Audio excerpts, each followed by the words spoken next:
Good day, Crime Talk aficionados. It is Sunday, but we have the weekly recap, the best of Crime Talk, all conveniently located in one location. All the top stories right here.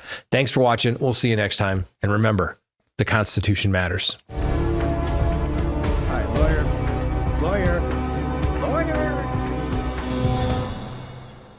Next on the docket, Karen Read. Now. I said last week, if the state's case was so weak, why didn't Karen Read just rest their case and immediately go to closing arguments? I've said this. The last trial I did a couple weeks ago, 3-4 weeks ago, I guess now already. I guess it was last week in April. A week-long trial, almost a week and a half long trial. And guess what? How many defense witnesses did we call? 0. Rested. Why? Because the prosecution case was weak. If we had put on witnesses, it basically almost would have helped the prosecution prove their case. And what most people don't get, is that you don't have to prove yourself innocent. Karen Read thinks she has to prove herself innocent. Okay? No, it's about raising reasonable doubt. Okay? And we'll talk about it, but the witnesses today didn't exactly go as planned. And that's the problem. And that's oftentimes why the defense wins, is because things didn't go exactly the way the prosecution thought they were going to come out on the witness stand. And then the defense can pounce and you can create reasonable doubt. And maybe the prosecution doesn't have everything that they need to fix that particular witness statement. Kind of like what happened in Karen Read Trial 1. Now, Karen Read Trial 2, what do I keep saying? Better chance for the prosecution second time through, because they fix everything.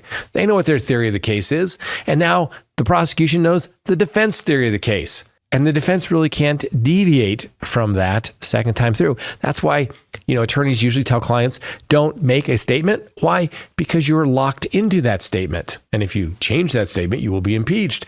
And unless you can really say, gee, why I changed that version of the events, guess what? It's going to look like you're not being credible. All right? Particularly when it comes to the defendant, because everything comes in.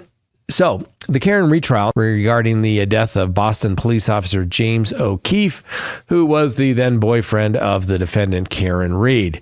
Now, obviously, Miss Read has pled not guilty, and prosecutors allege that Miss Read struck Mr. O'Keefe with her SUV and let him die in a snowstorm outside of 34 Fairview Road in Canton, Massachusetts, after a night of drinking.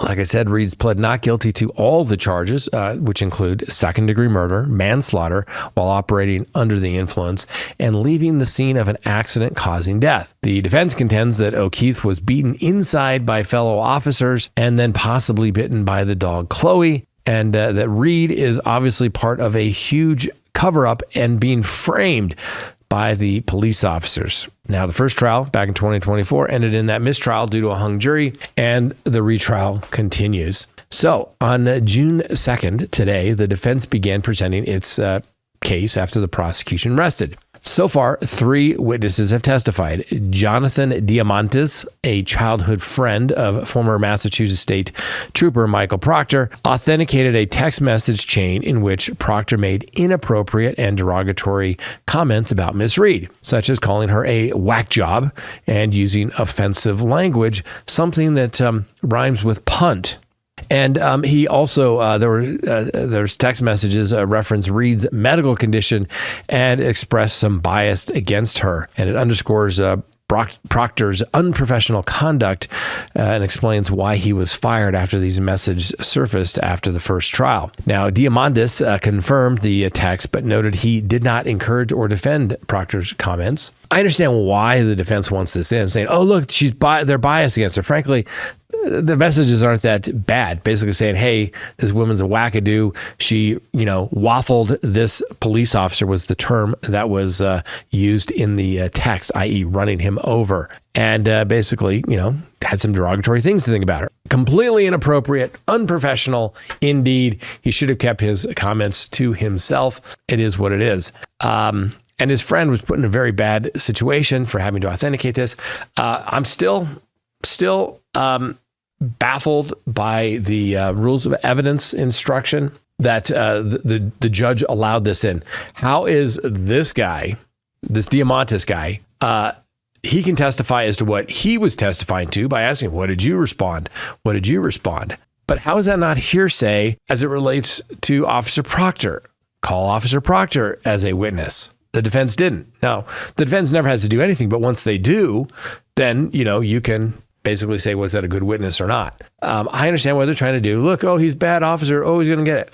I don't think it had the impact that they were looking for. And then a former Canton police officer by the name of Kelly Deaver testified, and she's now with the Boston Police Department. She testified about her limited role back in January 29th of 2022 when she was on patrol, but then was called in to go work dispatch during an overtime shift. The defense had hoped that Deaver would support their theory of evidence tampering by recalling seeing ATF agent Bryan Higgins and former Canton Police Chief Kenneth Berkowitz with Reed's SUV in the police garage. However, Deaver clarified that her earlier statement to federal agents in August of 2023 wasn't an accurate memory, as her shift ended before the SUV arrived. She accused the defense of pressuring her to testify inaccurately, threatening her with perjury if she didn't testify as to what they expected, which obviously didn't do great things for the defense credibility. And then they started Dr. Marie Russell, an emergency physician and forensic pathologist, who's going to testify as it relates to the dog bites. They were just getting into the whole bite scene when they took their afternoon break. Anyway, she analyzed O'Keefe's arm wounds, suggesting they were consistent with dog bites rather than injuries from a vehicle collision. Russell, with experience in over 500 dog bite cases and at least 60 severe cases, explained that the dog bites often involve the front teeth, causing puncture wounds or skin defects. She also discussed her experience in wound pattern recognition, developed through her medical residency and work as an emergency room doctor and forensic pathologist. The prosecution had previously challenged her testimony, but the judge allowed her to testify as to dog bite wound recognition and basically let the jury decide what weight and credibility they give to the good doctor's testimony. Obviously, the defense strategy focuses on discrediting the prosecution's narrative by highlighting this investigative bias through Proctor's text, alleging police misconduct through Deaver's testimony, though quite unsuccessful, and proposing an alternate cause to O'Keefe's injury, Dr. Russell's testimony. Now, the judge also admitted some of Proctor's text messages into evidence after reviewing their authenticity while excluding others. All right, the intended purpose of that testimony was the defense called Deaver to bolster their theory of a police cover-up, specifically hoping she would confirm seeing Higgins and Berkowitz and with Reed's SUV in the police department's Sallyport garage back in January 2022, suggesting potential evidence tampering. But Deaver's August 2023 statement to federal agents indicated she saw those officers in the garage for a wildly long time, which the defense interpreted as suspicious. However, Deaver somewhat, I don't want to use the word retract or changed or modify the statement during her testimony, explained that her shift ended at 3:45 p.m. before the SUV arrived at the station. She described her earlier recollection as a false memory and stated she had no relevant observation, which obviously undermines the defense narrative. Now, the jury will have to decide what to believe. Obviously, she was impeached by her previous statement to the federal agents. And, the jury will have to give the weight and credibility to the officer. Now, the jury could say she's lying, she's covering up for the police, it's the thin blue line. Or they could say, she's trying to be helpful. She talks to the police a year and a half later. Okay, yeah, I think I remember it vaguely. I don't remember.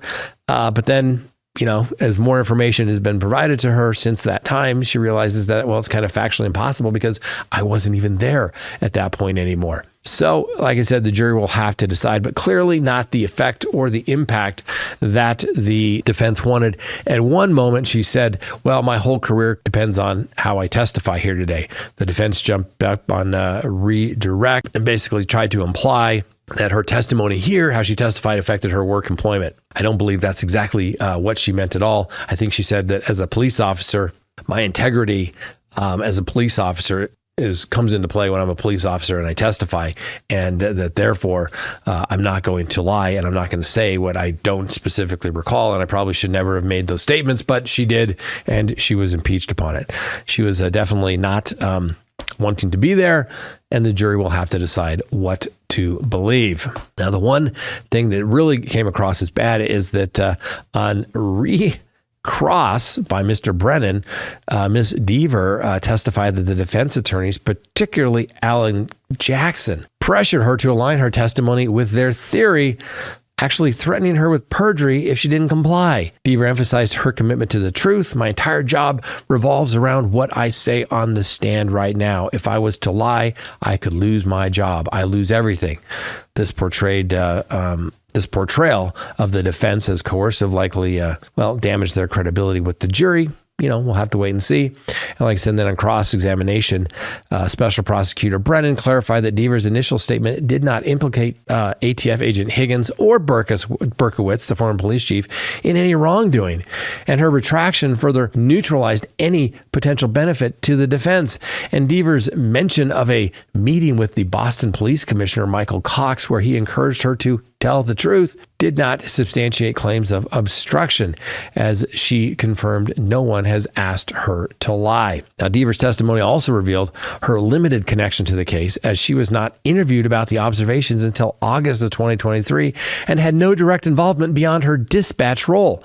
Her statement, quote, "I have no idea why I'm here. I have no connection to this case," end quote, likely reinforced the perception that the defense was grasping at straws. Her acknowledgement of knowing Sarah Levinson, a person present at 34 Fairview Road, was tangential and did not advance the defense's argument whatsoever. The defense attempt to salvage her testimony on redirect by asking if she was unbiased and referenced her initial statement failed to counteract the damage, as Deavers firmly stood by her previous testimony. And like I said, Hank Brennan capitalized on Deavers' testimony to reinforce her commitment to telling the truth and lack of involvement in any cover-up whatsoever.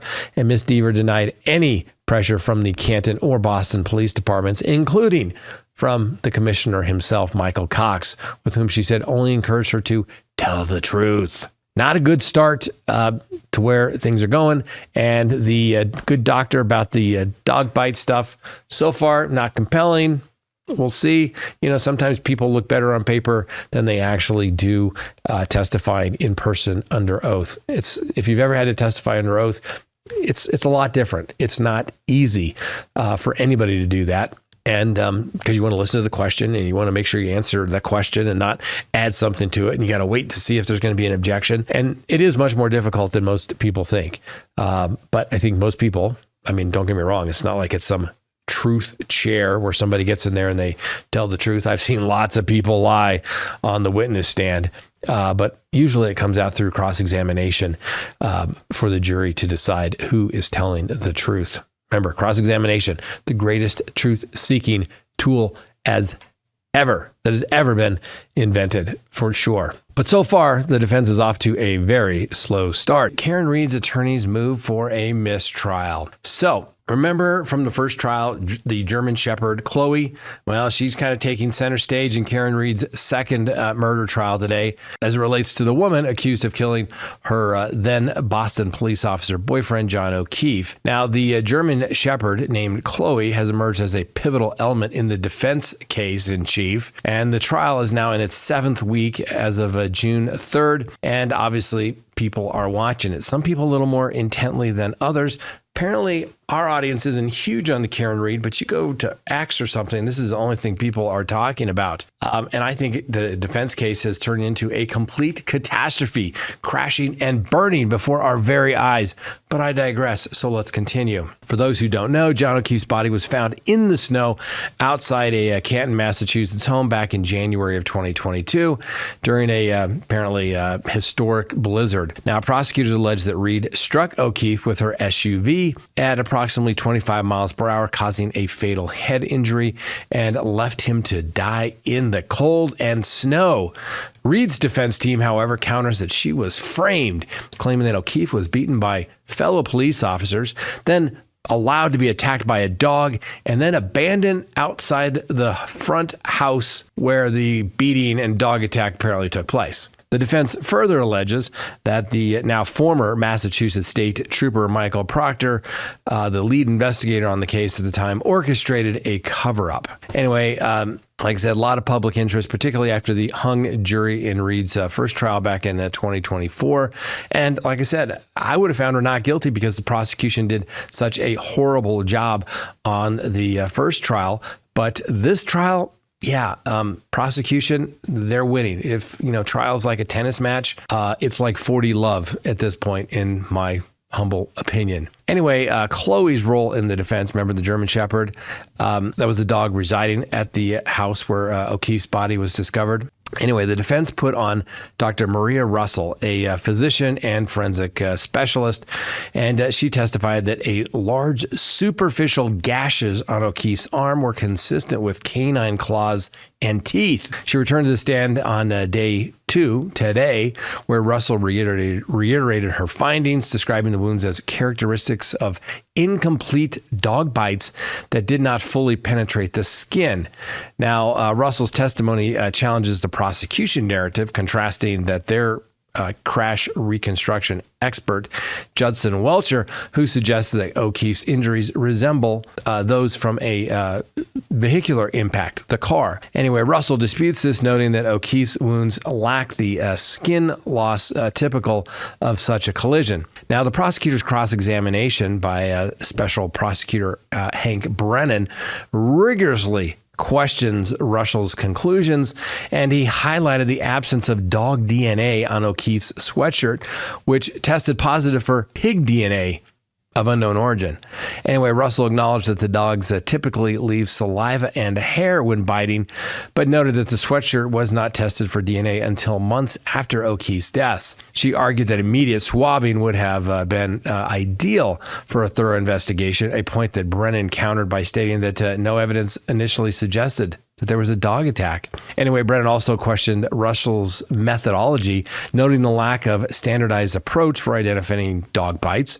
Russell explained that she relied on pattern recognition and differential diagnosis, acknowledging challenges in distinguishing between tooth and nail marks due to their similar abrasion patterns. When pressed about variations in the spacing of O'Keefe's wounds, she attributed them to skin elasticity. Additionally, Mr. Brennan raised concerns about Russell's communications with the defense. He referenced a December 2024 transcript where Russell admitted that the defense attorney, Robert Alessi, assisted with reorganizing her report, and Russell clarified that Alessi's input was structural and did not alter her findings.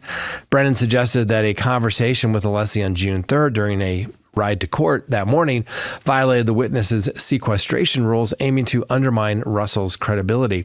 Now, this became yesterday, where this witness was completely floundering on the stand, and today she's like, well, I'd like to see a transcript of it. And Brennan wisely said, well, why are you asking to see a transcript of it? Did you have a conversation about something like that?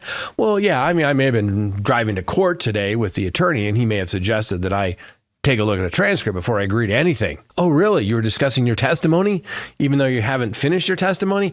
Yeah, that could potentially be a violation of the sequestration order now, couldn't it? Anyway, the defense moved for a mistrial after Brennan questioned Russell about dog DNA testing, arguing that it was improperly introduced DNA evidence, and the judge denied the motion and allowed the prosecution to continue its line of questioning. Now, the defense had maintained that they had deliberately avoided mentioning DNA, while Brennan noted that the defense had raised the concept at hearings as far back as December of 2024.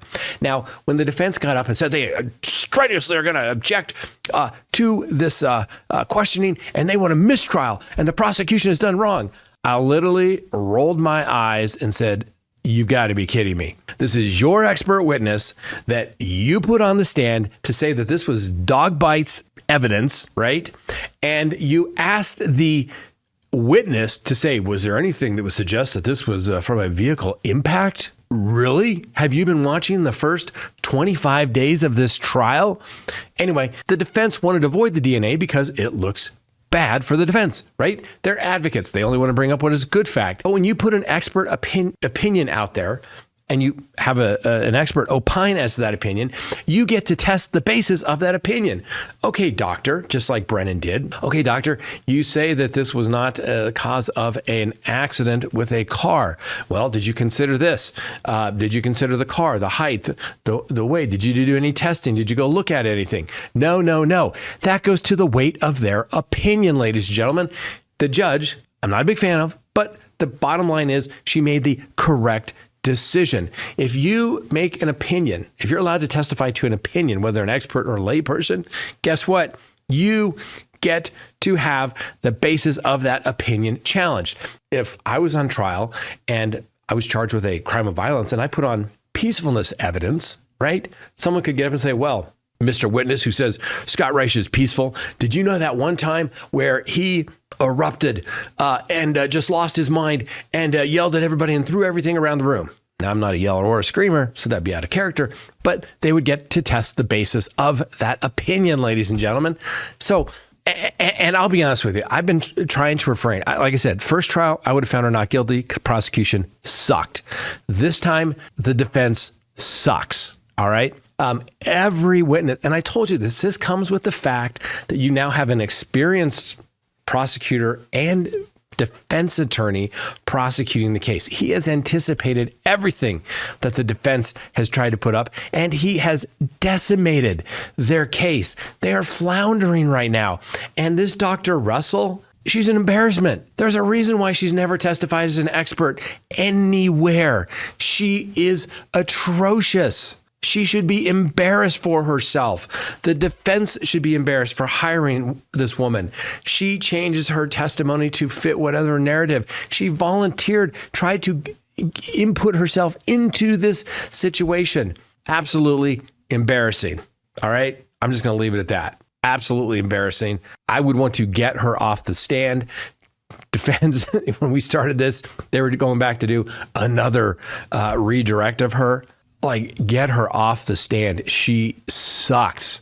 And the jury's got to be sitting there saying, where's the dog bites theory come in here? Because we heard about all this testing and all the data. Even according to Karen Reed, says all the data says, the car was struck. Her own word said that she struck him. For God's sakes, people, a little intellectual honesty here would be good. All right.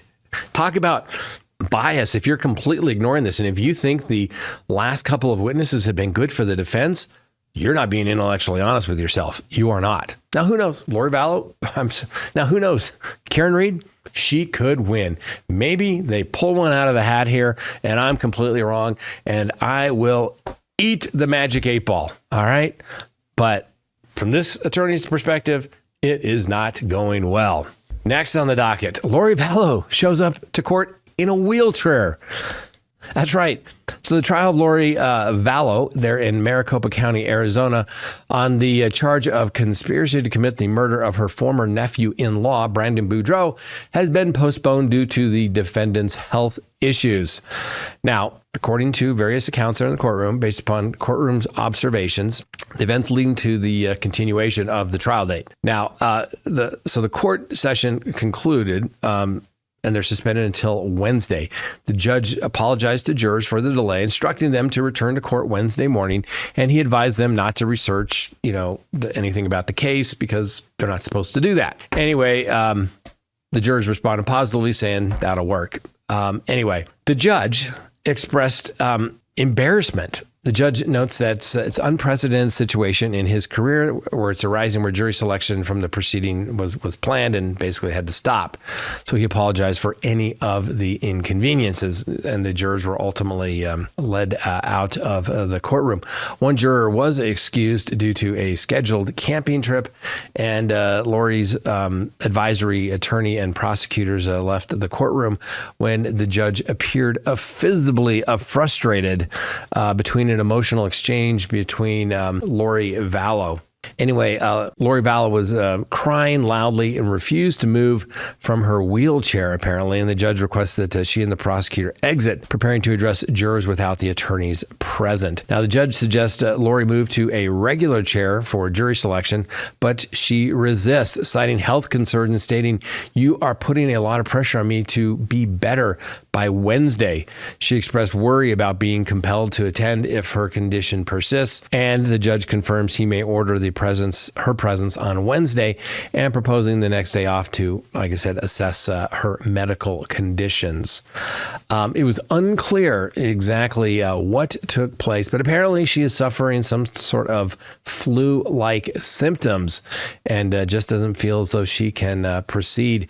Hence the reason, well, she showed up in a wheelchair. And like I said, when the judge said, why don't you sit in a wheelchair? She said she couldn't, and that she needs time to recover so that she can represent herself, and that this is completely out of her control. She's sick. Anyway, like I said, she's sick. The question now becomes whether, what's the word I'm looking for? Is she malingering, trying to delay? What is she trying to do in this particular situation? Now, if she is truly, legitimately sick, I get it. Now, fortunately, I don't get sick that often. Occasional cold or something along those lines. But for the most part, I stay pretty healthy. So I've never done a trial other than maybe with some exhaustion or something along those lines. But I certainly wouldn't be on my game if I had to do a trial and I was sick. If she's sick, I get it. You don't want to perform like that. However, the problem is they're starting for dire. They have the jury. The judge is the one that, and Lori Vallow is the one that kept pushing this case. She's raised speedy trial issues along the way.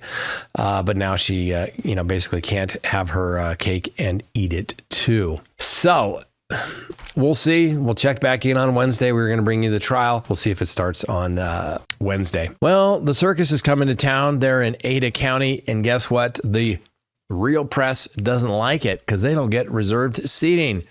That's right. Ada County is about to get its third major trial of national interest in more than 2 years. And while the county's experience with the trials of Lori Vallow and Chad Daybell in 2023 and 2024 offers some valuable insights, the upcoming trial of Bryan Kohberger promises to be of even higher interest and set up the three rings, ladies and gentlemen. Now, there was a media briefing with the District Judge James Cawthorn the other day, and the Ada County Courthouse could turn into this circus that I've mentioned. So apparently there were at least 100 people that were on that call with the judge, including obviously local journalists, the Associated Press, as well as national reporters from ABC, Fox, NBC News, etc. Now, the national journalists were asking about parking for reporters and TV trucks, reserving areas for live shots in the front of the courthouse, as well as allowing tents outside the courthouse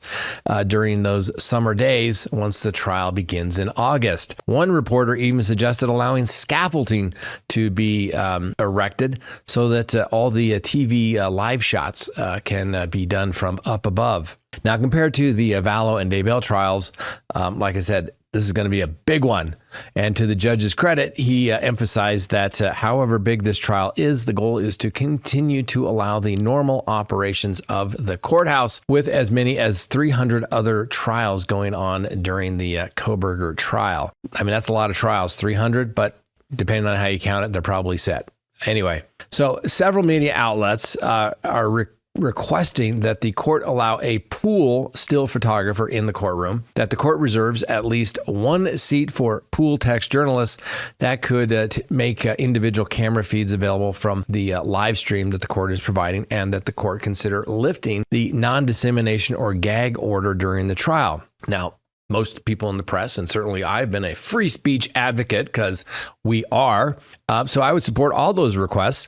But apparently what the press sees as a big flaw in these proposals is that the way the judge is handling seating. As of right now, the court will use a daily reservation system in which the public will have to request a seat in the courtroom by logging in at noon each day for the following day's court appearance. Apparently, one reporter characterized this as you basically have to buy like you're buying a concert ticket. And I'm trying to think. I used to have my ticket from the Lori Vallow trial here. I don't know what I did with it. I guess I'll find it. But I had it because when we were out there and you had to get your ticket for the overflow seating, it all worked out. Would I have loved to have been in the courtroom? Yeah, but it's a very small courtroom. So when you have, reserved for family and support staff, that's kind of just the way it has to go. Don't get me wrong. I would love to have a seat right there. Anyway, so the press, the mainstream media press says that they shouldn't have to be subjected to such things as the general public is going to have to do. So this system apparently no way ensures journalists have a seat at such an important trial. And the press is complaining this actually hamstrings who might be in the courtroom working at noon or at the courthouse filing stories, going live with a report, filling out the courtroom when the system goes live, or simply working on another story at that particular moment. So the press is upset that this reservation system favors, as the media's letters to the court points out, those with free time on their hands and the fastest internet connection at the moment. Well, if you know that's the system, I guess you better upgrade your internet service and maybe plan on scheduling that particular time, or delegate that to somebody in your office to get that seating assignment, wouldn't you think? Instead of just complaining about it, right? Didn't they always teach you that in the military? Hey, next time you come to me with a problem, why don't you come to me with a solution as well? Seems like a pretty simple one. Anyway, the press is not happy about it because guess what? All these seats could go to people that have YouTube shows and are just going to bring you the facts. And apparently anyone that has a YouTube show and is not a traditionally trained journalist simply cannot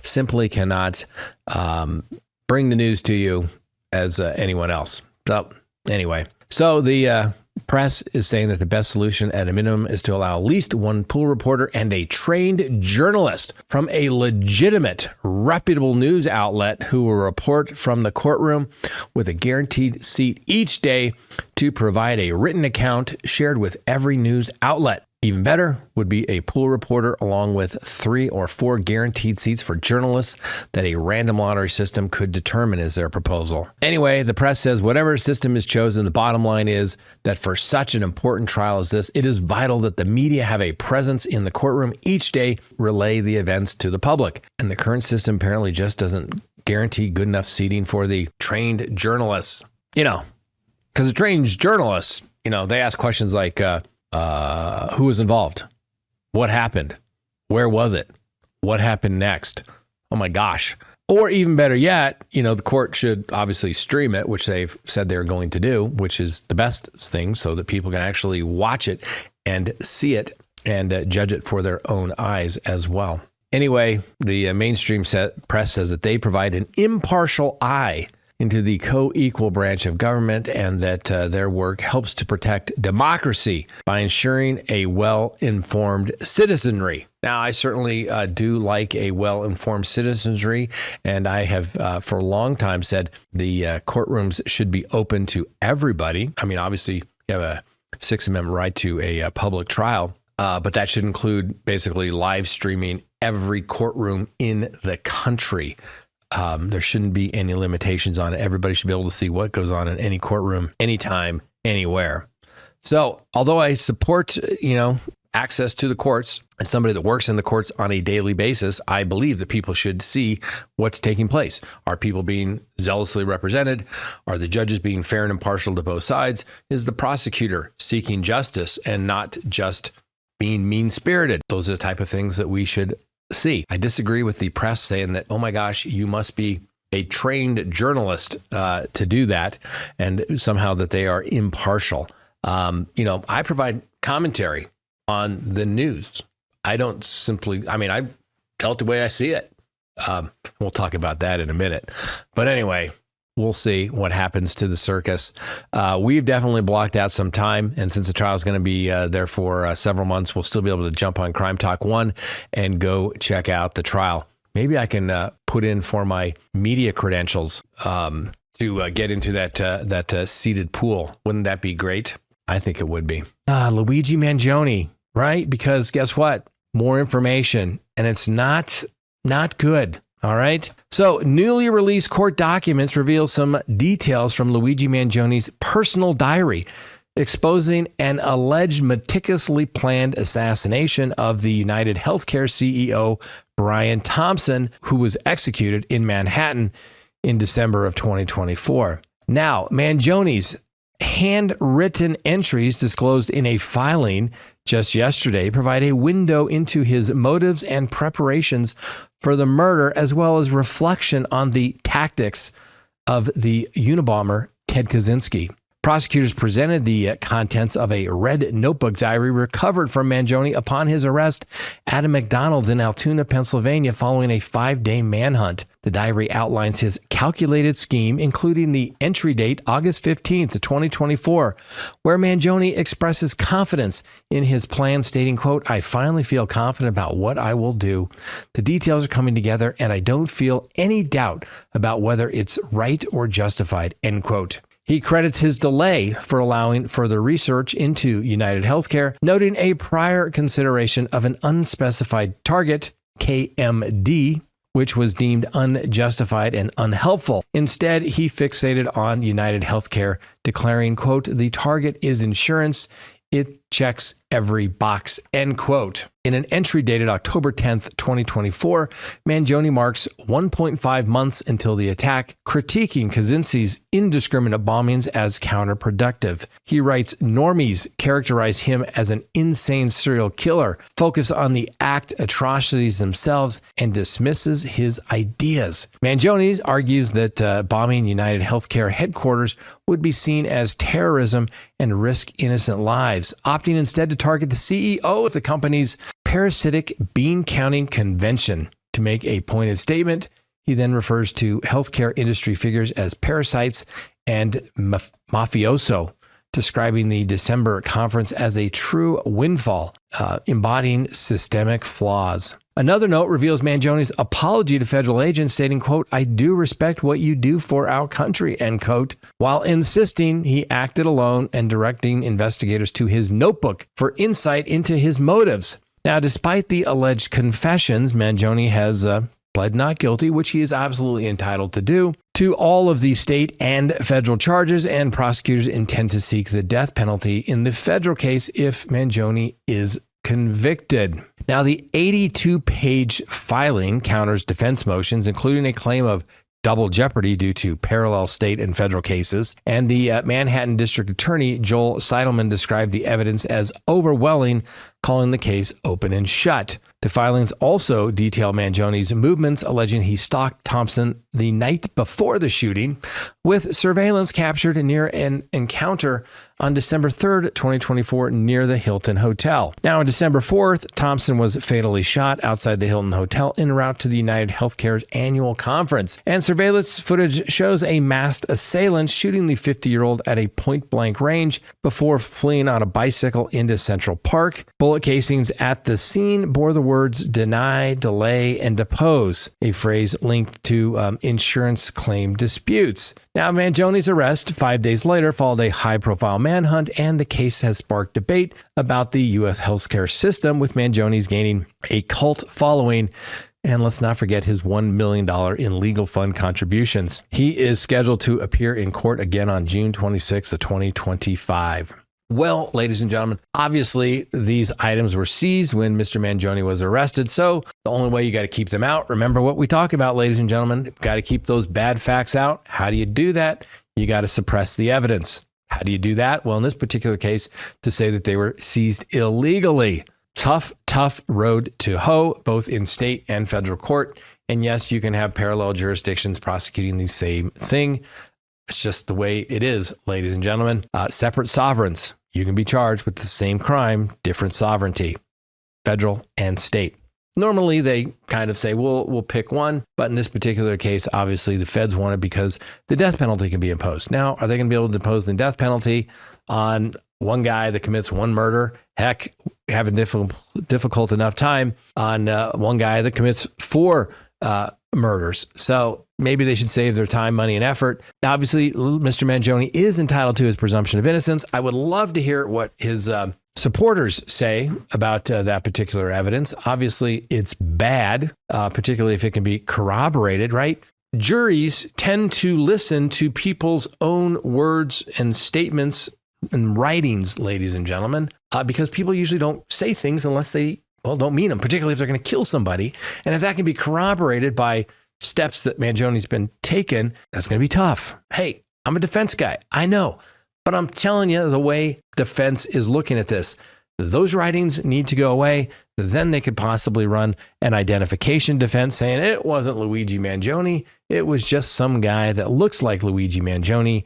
You can't prove it, not guilty. But if you have a notebook on his person where he even directs them to go, look, here is my motive. Let's just say, I think those statements are coming in, ladies and gentlemen. I think those statements are coming in against Mr. Mangioni. Bryan Kohberger. So witnesses have been subpoenaed in Pennsylvania for the Bryan Kohberger trial. And this is a total pain in the butt. Let me tell you this, ladies and gentlemen, because think about it. If you have a witness who is out of state, and let's say, for example, they're in Pennsylvania and you're in Idaho, how do you do this? Right? The court in Idaho has no jurisdiction over the person in Pennsylvania. So unless they're going to agree to waive service of process and come voluntarily, maybe sign a waiver of service, what do you have to do? Well, you have to get your subpoena, usually issued by the court directly in the state. So, for example, Idaho. Then you find a local attorney or prosecutor in that particular jurisdiction that will get it set on the court docket, serve the individual with a date to come to court, and thereby the court will then order the individual to get on an airplane and go to the state of Idaho. Pain in the butt. Normally, you hope out-of-state witnesses will come voluntarily. But if you don't go through this process, guess what? If they don't get on the plane, you have no remedy as far as contempt. So there's nothing you can do. You're just like, oh, we didn't get them.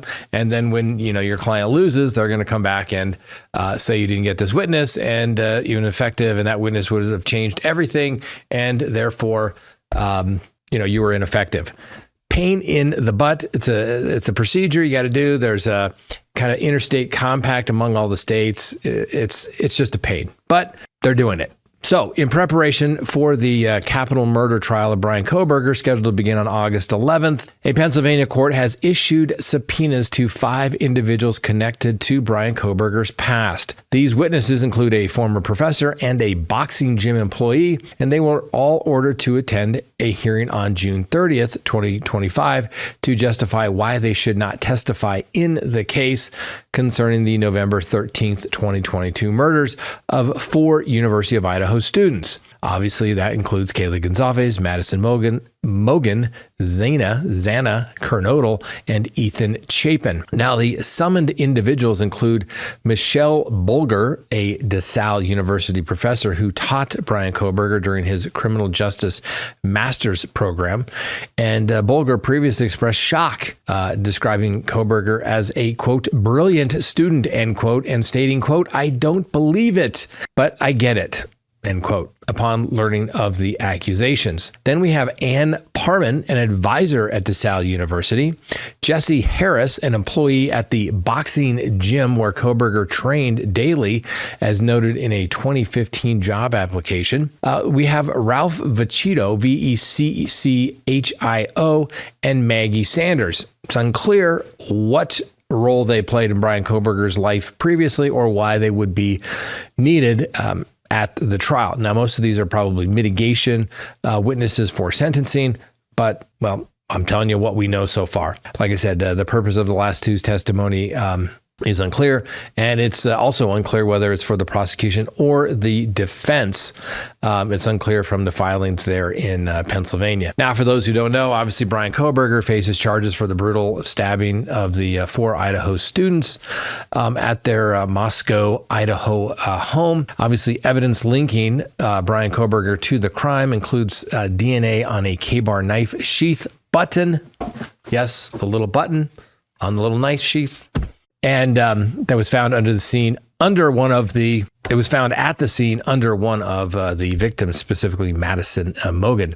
There's obviously cell phone records placing Mr. Kohberger near the victim's home multiple times before the murder, as well as surveillance footage of a vehicle matching his car fleeing the area. Now, obviously, he's been arrested as of December 30th of 2022. That took place at his Pennsylvania home in Pennsylvania. And obviously, Kohberger faces the death penalty if he is ultimately convicted. Now, Kohberger's defense team recently filed a sealed amended mitigation witness list and introduced a motion to present alternate suspect evidence at trial. In that April 2025 hearing, Ann Taylor, one of his lead attorneys, revealed a lead on another suspect discovered among police tips. The defense also suggested Kohberger's DNA may have been planted at the crime scene, by the real killer, and proposed that two perpetrators using the weapons committed the crime. And then on May 23rd of 2025, the defense submitted evidence to support their claims, with the prosecution required to respond by June 6th, which is today. So hopefully we'll get an order on that very shortly. A hearing later in June will also determine if the alternate suspect theory can be presented. Now, we did a video I guess it was last week or so, about what the defense has to show in the alternate suspect. And basically you have to show is that really the police should have arrested this other person because they were basically at the scene. They did it, and you should set my client free, or unless, of course, they were acting in concert, i.e. a conspiracy or complicity or complicitors.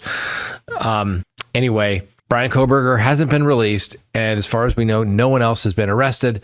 The judge didn't say, oh my gosh, look at this alternate suspect information. I will sign a warrant for this particular individual. So, color me skeptical as to whether this will come in. It's very difficult for alternate suspect information to come in. And even if you get it in, doesn't necessarily mean that the alternate suspect did it, or a jury will believe that at all.